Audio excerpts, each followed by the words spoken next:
Jack Kerouac School of Disembodied Poetics at Naropa Institute, August 7th, 1976, Saturday night poetry reading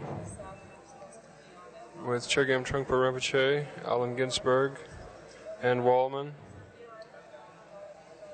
Phillip Waylen, William Burroughs,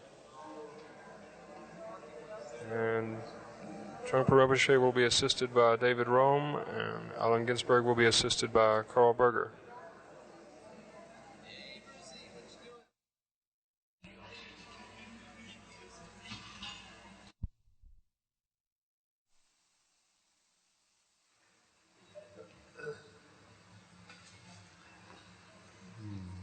I first heard about Mr. Burroughs from Allen and from Jack Kerouac about 20-odd years ago. Once in a while we were all living in Berkeley, Allen would get a letter from Burroughs, who at that time was in Tangier, I guess, and usually toward the end of the letter he'd be working into one of his wonderful routines that you may be familiar with from reading Naked Lunch and the Nova Express and Ticket That Exploded. Alan would read them aloud or just show them to me wordlessly, and we'd all be on the floor and laughing because it was terrific stuff coming in. His effect on the work of several generations of American writers is pretty large. Kerouac kept telling me, he says, you ought to go to New York. When Burroughs gets back, you ought to go to New York and see him. He's really great. You ought to go talk to him. And, of course, Burroughs managed to stay in clear across the world from where I was, and I never got to see him until much later. But it's a great pleasure to be around where I can see him every couple of years now. It's really nice. His most recent works are The Last Words of Dutch Schultz from Richard Sieber Books, Viking Press, and the Book of Breathings. And so he's going to read some of his prose for you now. William Burroughs. Thank you.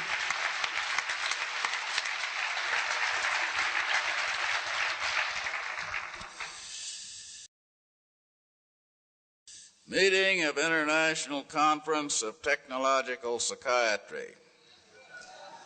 Dr. Finger Schaefer, the lobotomy kid, rises and turns on the conference the cold blue blast of his gaze.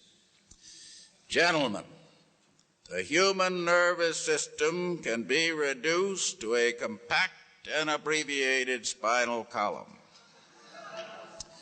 The brain, front, middle, and rear, must follow the adenoid, the wisdom tooth, the appendix. I give you my masterwork, the complete all-American de-anxietized man. Blast of trumpets. The man is carried in naked by two bearers who dump him on the platform with bestial, sneering brutality. The man wriggles. His flesh turns to viscid, transparent jelly that drifts away in green mist, revealing a monster black centipede. Waves of unknown stench fill the room, searing the lungs, grabbing the stomach. Schaefer wrings his hands, sobbing. Clarence, how can you do this to me? Ingrates, every one of them ingrates. The conference start back muttering in dismay. I'm afraid Schaefer has gone a bit too far.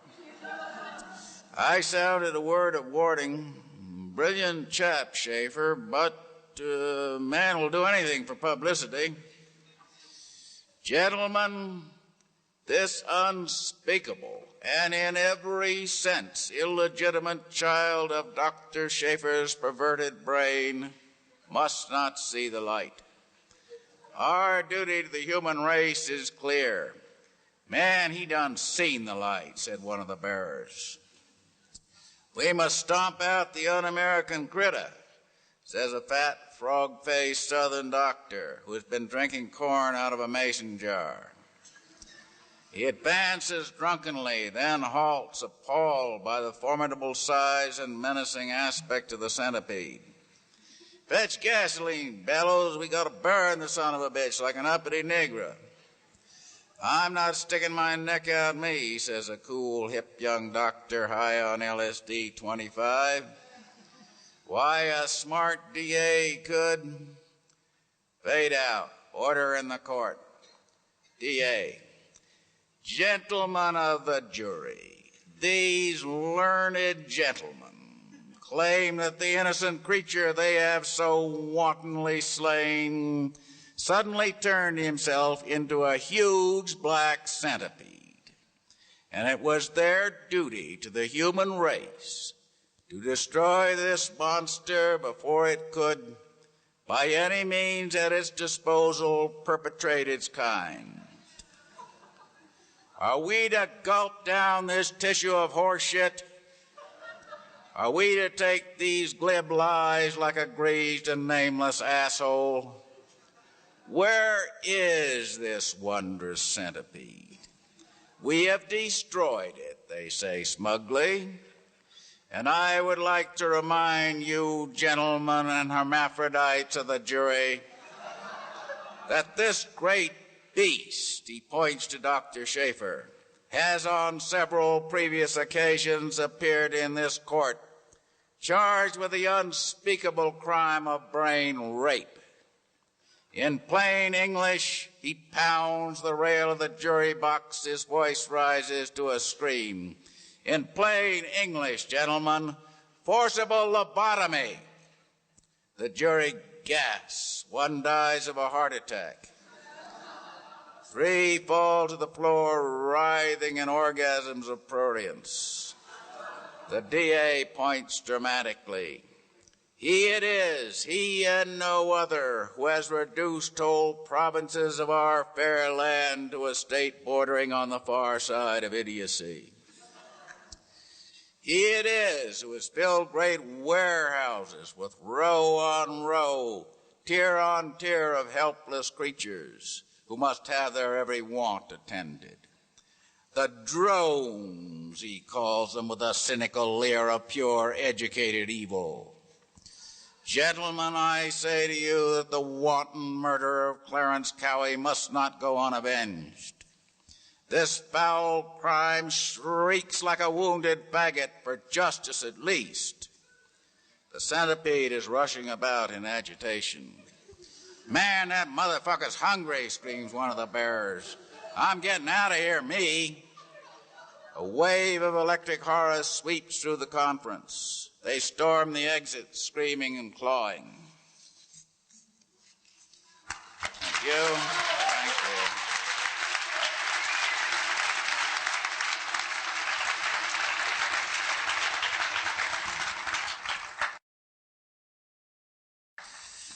This is a visualization exercise called Take Nirvana. In my talk introducing Robert Fulton's films with 5 projectors going at once, camera and recorder within range and limits can photograph and record without selection or distortion from a point of zero interference. The camera achieves a nirvana of uncritical acceptance. It rejects nothing, it clings to nothing. It fears nothing, it desires nothing. It hates nothing, it loves nothing. Camera and recorder are crude models of your own built-in equipment. You can make your own movies from a point of zero interference. Once you stop interfering, the movies move themselves. Why pay blackmail at the box office? Why not make your own home movies? You have all the screens you can fill and all the projectors you need. So turn the zero camera on yourself. You never see anything else anyway.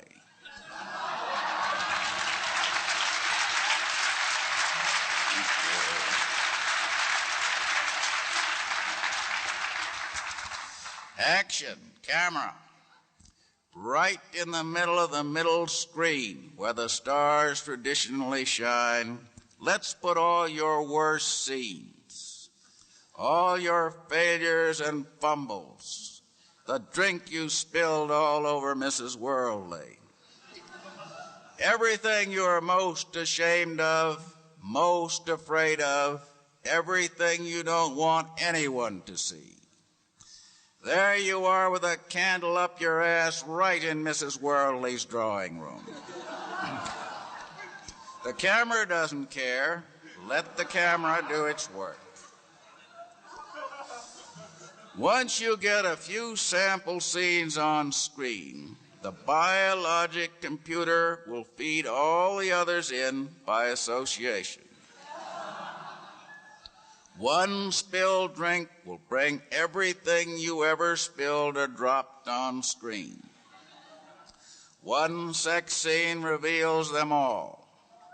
One nasty cop calls up a snarling army. What are you doing in front of decent people? That's the way the biologic computer biologizes them solid on screen. Ow. Switch on another projector. All your best scenes when you were confident, deft, well-spoken, successful. You see now what you are doing. You've been desperately trying to push your good scenes on stage and shove the bad ones off stage. But it doesn't work, does it?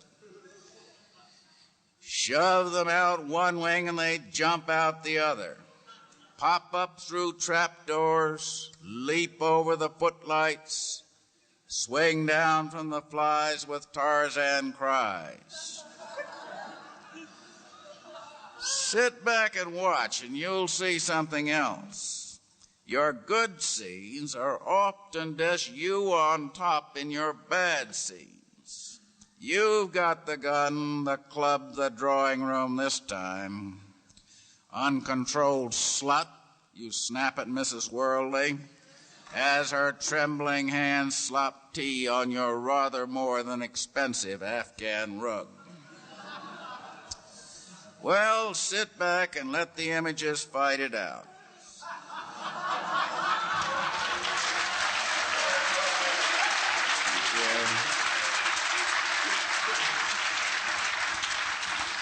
The camera doesn't care. Switch on another projector. Moments of serene lyrical happiness. Magic casements opening on the foam of perilous seas in fairylands forlorn. This heath, this calm, this quiet scene. No need to assert yourself here. Your will is the wind's will. So many actors, so many projectors. All the people you have ever known are waiting in the wings. All your dreams, all the books you have ever read, all the movies you have ever seen. What do you need with Hollywood when you've got all of Hollywood and so much more?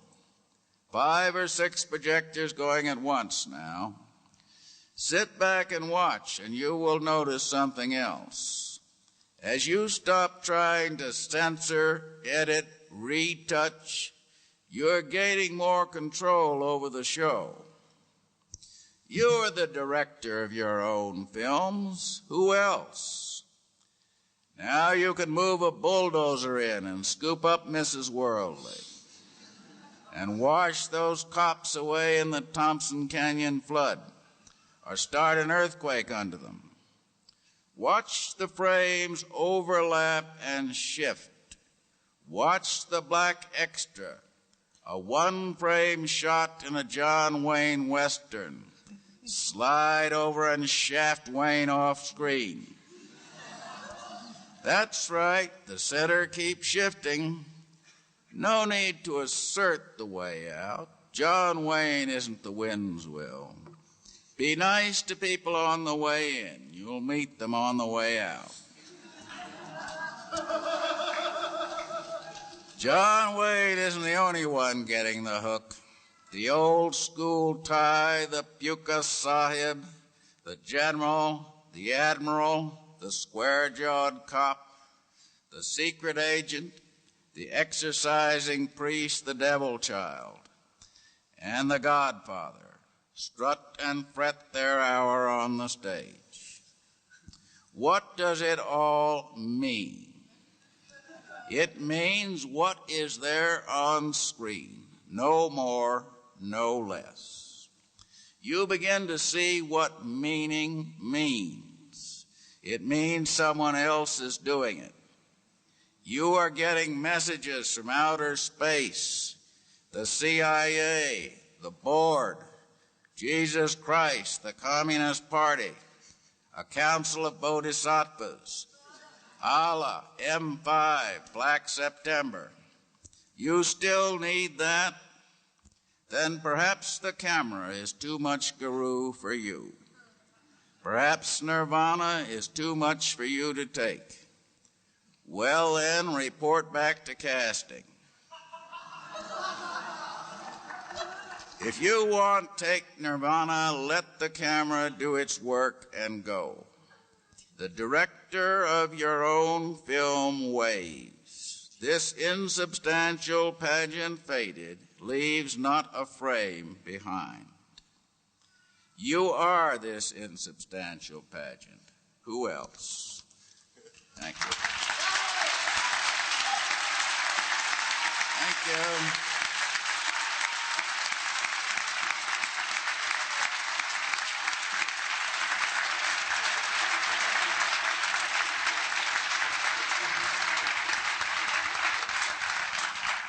Thank you. This piece, written in collaboration with Kells Elvins in 1938, commemorates the first appearance of Dr. Benway. An altered version later appeared in Nova Express. I have restored the piece to conform more closely to the original. Twilight's Last Gleamings. SS America off Jersey coast. Ladies and gentlemen, there is no cause for alarm. We have a minor problem in the boiler room, but everything is now under sound effects of a nuclear blast. Explosion splits the boat. A paretic named Perkins screams from his shattered wheelchair, "You pithy-ass son of a bit." Second-class passenger Barbara Cannon lay naked in a first-class stateroom. Stewart Hudson stepped to a porthole. "Put on your clothes, honey," he said. "There's been an accident." Dr. Benway, ship's doctor, drunkenly added 2 inches to a 4-inch incision with one stroke of his scalpel.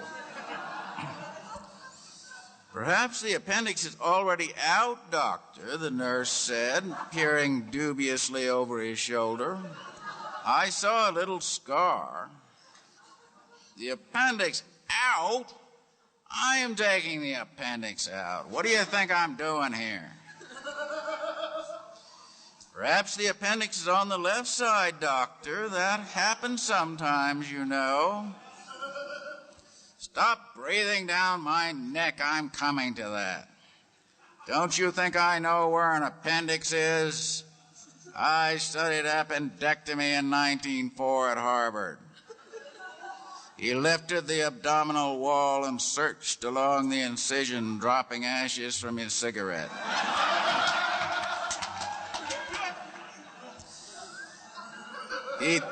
He thrust a red fist at her. "And get me a new scalpel. This one's got no edge to it." The doctor flattened against a wall. The patient slid off the operating table, spilling intestines across the floor. Sew her up. I can't be expected to work under such conditions. He swept instruments, cocaine, and morphine into his satchel and tilted out of the operating room. Mrs. Bradshinkle of the Shipping Bradshinkles, thrown out of bed by the explosion, sat up screaming. 2 Philippine maids hoisted her up. Fetch my wigs, Alameda. I'm going straight to the captain. Mike Dwyer, politician from Clayton, Missouri, rushed into the first-class lounge where the orchestra, high on nutmeg, wallowed in their instruments. Play the Star-Spangled Banner, he bellowed. You try to corn somebody, Jack. Mike crossed to the jukebox, selected the Star-Spangled Banner with Fats Terminal at the electric organ, and shoved home a handful of quarters. Oh, say, can you see Captain Kramer sitting opposite Lucy Bradshinkle? He is a shifty redhead with a face like blotched bone. I'm Mrs. Bradshinkle, Captain. We own this boat. The deck tilted and her wig slipped over one ear. The captain stood up with a revolver in his left hand. He snatched the wig and put it on. Give me that kimono. She ran to the porthole, screaming for help like everybody else on the boat. Her bald, frizzy pate was outlined in the porthole. He fired. And now, you goddamned old fool, give me that kimono. By the dawn's early light, Dr. Benway pushed through a crowd at the rail and boarded the first lifeboat. Are y'all all right, he said, seating himself among the women. I'm the doctor. What so proudly we hailed. Joe Simpson, third-year divinity student and MRA member, heard Perkins screaming for his attendant. He opened the stateroom door. Perkins put his hand on his hip and jerked it forward, twisting his wasted torso in a grotesque pantomime. Sneaked off, dancing with floozies. We'll find him. Come on now. Easy does it. He scooped up the 90-pound body. Perkins snatched up a butcher knife used by his attendant for making sandwiches. Dancing with floozies. So gallantly streaming, the captain, his face heavily smeared with cold cream, stepped lightly down red-carpeted stairs, daintily pinching his kimono at the knee. In the purser's office, a narrow-shouldered man was energetically shoving currency and jewels into a black suitcase. The captain's revolver swung free of his brassiere, and he fired twice. By the twilight's last gleamings, radio operator Finch mixed a bicarbonate of soda and belched into his hand. SS America, SOS, SOS, goddamn captain's a brown artist. SOS, off Jersey coast, SOS, might smell us. SOS, son of a bitchin' crew. SOS, Comrade Finch. SOS, comrade in a pig's ass. SOS, SOS, ERP. The captain stepped into the radio room and shot Finch in the back of the head. He shoved the body aside and smashed the apparatus with a chair. O'er the ramparts we watched. The captain stiff-arms an old lady and fills the first lifeboat. The boat is lowered jerkily by male passengers. Dr. Benway casts off. The captain pats his bulging suitcase and absently looks back at the ship. Our flag was still there. Passengers fighting around Lifeboat 9. It is the last boat that can be launched. Joe Simpson slips through the crowd and establishes Perkins in a seat at the bow. Perkins sits there, chin drawn back, eyes shining, clutching the heavy butcher knife. By the rocket's red glare, hysterical passengers from second class flood the deck. Ladies first, screams a big-faced shoe clerk with long teeth. He grabs a St. Louis matron and shoves her ahead of him, and a wedge of shoe clerks forms behind him. A shot rings out. The matron falls. The wedge scatters. A man in World War I uniform, buttoned in the wrong holes, steps into the last boat, covering the men at the launching ropes with a .45. Let this thing down, he orders. The boat hits the water. A cry goes up from the tilting deck. Bodies hurtle around the boat. Heads bob up in the green water. A hand reaches out and closes on the boat side. Spring-like, Perkins brings down the knife. The hand slips away. Finger stubs fall into the boat. Attaboy, comrade. Don't let 'em swamp us. The crew pull on the oars. Perkins works feverishly, cutting on all sides. His false teeth fly out, and with the speed of a striking snake, he snaps them back into his mouth. Bastard thunder bitches, bastard thunder bitches, bastard thunder bitches. Oh, say, does that star-spangled banner yet wave? Barbara Cannon showed your reporter her souvenirs of the disaster. A life belt autographed by the crew, and a severed human finger. I don't know, she said. I feel sort of bad about this old finger. Or the land of the free and the home of the brave. Thank you.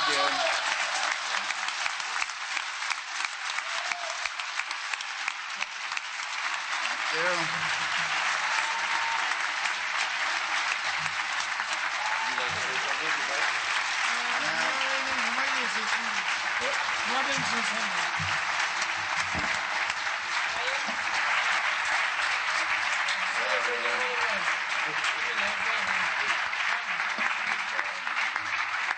Thank you very much for coming, and thank you, William. So, everybody, thank you very much. Good night. Thank you.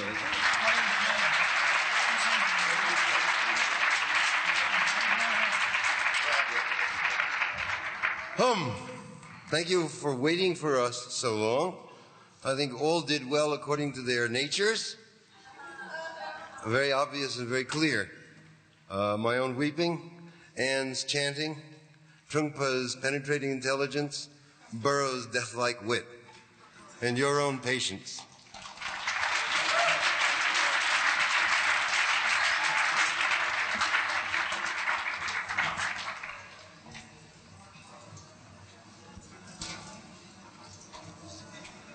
Burroughs' death-like wit? Yeah.